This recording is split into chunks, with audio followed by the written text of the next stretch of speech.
There are people movers and there are people movers, and Mercedes-Benz does one right at the end of that multi-seat scale. Meet the V-Class, the van for those who need space and a bit of luxury. It's a sizable machine, 5.1 metres long, almost 2 metres wide and 1.9 metres tall. And as you can see, it's more about maximising interior space rather than looking sleek and sexy. It is a genuine people mover. And you get that impression as soon as you sit inside. Wherever you sit, there is loads of headroom. And each seat is individual, so everyone gets treated equally. There's no dud seat in this thing.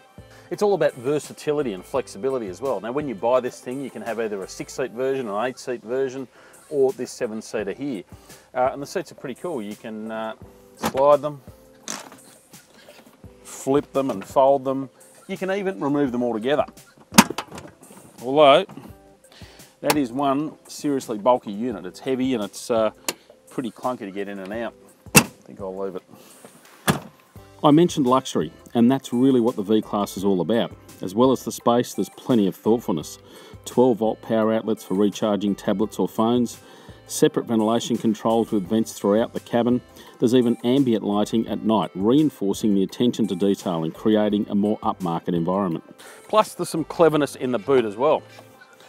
And it starts with a decent sized boot, so if you want to, you can load it up with people and fit most of their luggage in. But it's also got this cool divider, so if you want to put computer bags or something soft on the top and all the hard and heavy stuff underneath. And another function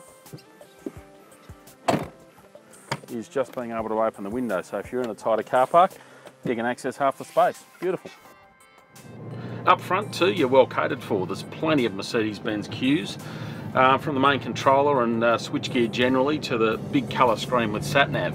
And if you're into your tunes, there's a pretty decent 15-speaker Burmester sound system, so it cranks up the audio. And you've got obviously plenty of wood and leather, so it's a pretty upmarket place. And another thing that helps with getting comfy is having the seat switches on the door. One thing that's a tad unmerk is the seating position. You are quite high and everything else is way down low. You haven't got a centre console, for example. And you do get a pretty good view of the road, there's no doubt, except these A-pillars. The pillars either side of the windscreen, they're pretty chunky and they sort of obscure your vision, particularly on this side. To drive too, it is more bus than sports car. You can put that down to the sheer size of the thing and the weight. It's about 2.1 tonnes, so it is a big beast. Still, it's generally competent, and you got pretty good grip from those 18-inch tyres too. They do a nice job, and you get the impression that if you're cruising on an autobahn at 100, 160 k's an hour, this thing would work pretty well. For such a big machine though, it is actually pretty easy to manoeuvre. You got a really nice turning circle, 11.8 metres. Doesn't sound great, but for a car this big, it is. So it easily gets around roundabouts, and it makes it easier to park too. It's a lot easier to manoeuvre into spots. Plus you got cameras to help you out on what's going on back there. The engine too is nicely suited to the car. It's not particularly big, you're only talking 2.1 litres, but obviously turbo diesel. So plenty of torque, 440 Newton meters, and if you squeeze it for some temporary overboost, as they call it, you get 480 Newton meters. So it barely feels a load on board. You can chock it full of people and it'll go up hills almost the same pace. Pretty cool. But none of this comes particularly cheap. You're talking upwards of 85 grand, which is double some of the other people movers on the market. By now you're probably starting to get the picture. It's not the sort of car you're going to stuff full of kids, or most people won't anyway. They're not going to want the chips and ice creams from top to bottom.